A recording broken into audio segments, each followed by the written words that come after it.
morning! Good morning everyone! So ayan, nagpe-prepare ako ng aking breakfast. Ito yung instant oatmeal ko. So naglagay ako ng 4 spoon tapos milk powder. So yung gamit ko is yung, of course, yung Bear brand. Ayan. So milk powder siya. And then, of course, mamaya lagyan natin ng tubig at ang aking banana. So ayan, nagpapakulo tayo. Banana. And mamaya mag-coffee din tayo. Oatmeal in the morning. Ayan. Healthy breakfast.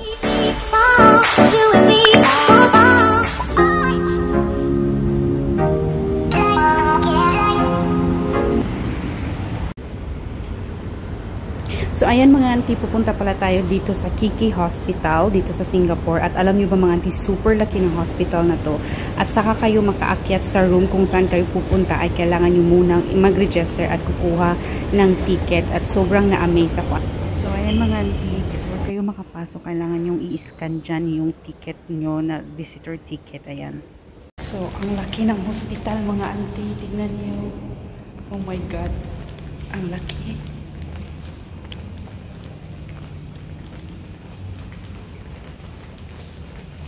So, ayan, nandito na tayo sa children's ward. So, ayan, nakabantay ako mga auntie. So, sobrang ganda actually ng room lot. Sobrang linis. Ayan, at nakita nyo sa labas, sobrang init ng Singapore mga auntie. Sobra. So, ayan, nakikita nyo yan mga auntie. Ito yung, nakikita yung oxygen level at yung heartbeat level nyo. So, ayan, yung nurse. Parang feeling ko gusto ko ding mag-nurse. So, ayan, dito muna tayo. At tinitignan ko sa labas, mga auntie. Umaabon siya, pero sobrang init din sa labas. And, ayan, habang naghihintay ng doktor, ayan, maglalaro muna yung alaga ko ng Candy Crush. So, tinuturuan ko siya paano siya laruin, mga auntie. At ayun na nga, sobrang naboboard na siya dito. So, ayan, tatawagan muna natin yung asawa ko, mga auntie, habang naghihintay. So, ayan. So, ayan mga auntie, kausap muna natin yung asawa ko at tatatawa ako kasi pag tinatawagan ko siya, tumatawag din siya sa akin. So, yung signal namin. Ay, naku, ayan, pawala ng boredom mga auntie.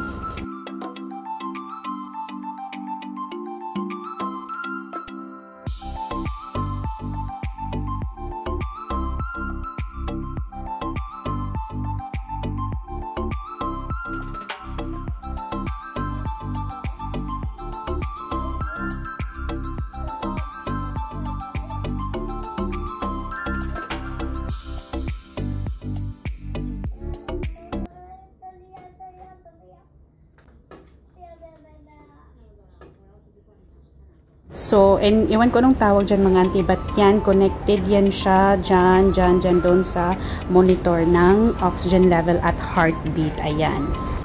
Grabe mga auntie, ang laki ng hospital na to. My God, ang laki ng hospital. So, ayan mga auntie, uuwi na sana ako, pero pupunta muna ako dito sa Kiki Edge Mall, or dito, ito yun sa baba ng hospital mga auntie. So may mall dito. So pupunta muna ako dito at tingin-tingin, at dito na rin ako kakain ng tanghalian ko mga auntie, ng lunch natin. So sobrang daming tao mga auntie, at ang linis din ng pagkainan nila dito. So ayan, titingin-tingin muna tayo ng tinapay dahil bibili ako ng tinapay bago umuwi, at dito na rin tayo kakain ng lunch. At sobrang sarap ng mga tinapay mga auntie, kaso may kamahalan talaga ang presyo kung ikumpara natin sa Pinas na presyo. So tingnan nyo naman, di ba? So tingin-tingin muna tayo at bibili tayo mga auntie para may makain naman tayo mamaya pag kapihan natin, yung snack time natin. So ayan. So, ayan mga auntie. So, namimili na ako ng aking kakainin sa tanghalian for lunch. Ayan. So, nasipadang. Ayan, nasipadang siya. Tapos, actually, marami po kayo mapipilian dito. Thai food, yung Chinese food. Tapos, meron din siya Indonesian food. Yan, Indonesian food yan siya. Yung nasi lemak. Ayan siya, nasi lemak siya. Pero yung napili ko mga auntie is yung Korean. So, ayan mga auntie, nakapili na ako dito. Ayan. Tayo sa Korean kusina. So, ayan, dito tayo, bibili tayo ng ating makain dito sa Korean food. At napili ko yung number 22 mga auntie. Masarap yan siya. Saba fish, tapos may kimchi, tapos may chicken siya, at may soup na din na masarap. So, ayan, daming tao mga auntie. So, kakain muna tayo ng lunch mga auntie, saka tayo uuwi, and bon appetit! So, ayun na nga mga auntie, ang laki ng hospital nila dito. So ayan mga auntie, uuwi na tayo at sobrang init dito sa labas mga auntie. Ayan, so ang masasabi ko lang is sobrang linis ng hospital na to. Sobrang laki at may section siya kung anong building dito sa Children Tower. Tapos to na naman sa kabila sa mga adult na naman. Sobrang laki mga auntie at nawala pa ako saglit dito mga auntie. Anyway, ayan, uuwi na tayo and sobrang init mga auntie at hindi ako nakadala ng payong. Anyway, ayan, naglalakad na ako papuntang bus stop mga auntie. Sobrang laki, tingnan nyo naman.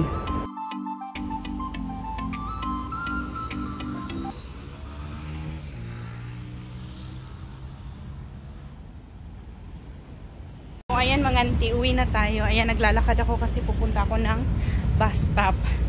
So, half day lang tayo naging watcher doon mga auntie. So, parang tinitignan ko yung mga nurse doon mga auntie. Parang feeling ko gusto ko rin mag-nurse.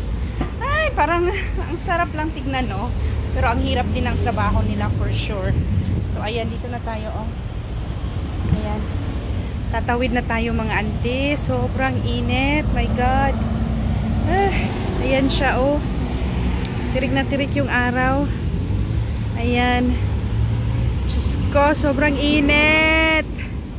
Ayun pala yung bus stop dun pala, oh, dun yung bus stop. So tatawid tayo. Dito tayo dadaan. Diyan, hanggang dun sa bus stop pa uwi. So tara, ang init. Yan yung hospital mga auntie yan. Sobrang laki na hospital na yan. Anyway, nandito na tayo sa bus stop, oh, ayan. Tapos yung bus natin ay papunta na, ayun. Yung bus 67. Yun yung bus 67 na sasakyan natin. Ang init. Diyos ko. Grabe. Kung mainit sa Pinas, sobrang init din dito. Ayan na yung bus, oh. Ayan.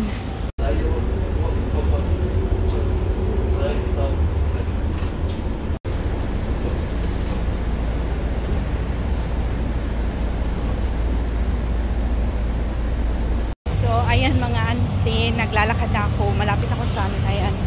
Nakababa na ako ng bus stop. So, ayan. Dala-dala ko palagi itong water bottle ko mga auntie kasi sobrang init. Diyos ko. Kailangan ng tubig. So, kanina puno to. Ngayon, konti na lang natira. So, anyway, malapit na ako sa bahay namin. Mga auntie, see you later. Nakauwi na tayo mga auntie. So, nandito na ako sa bahay namin. So, chinecheck ko yung halaman ko. Ayan, oh. Avocado pala to siya mga auntie. Ayan, avocado. Tapos, ayan, parang mamamatay siya. Ayan. Tapos, ito yung orchid ko mga auntie. Ay, na. Ayan. Ito yung orchid ko. So, nakauwi na rin. Sobrang init sa labas. Ayan. So, bye everyone.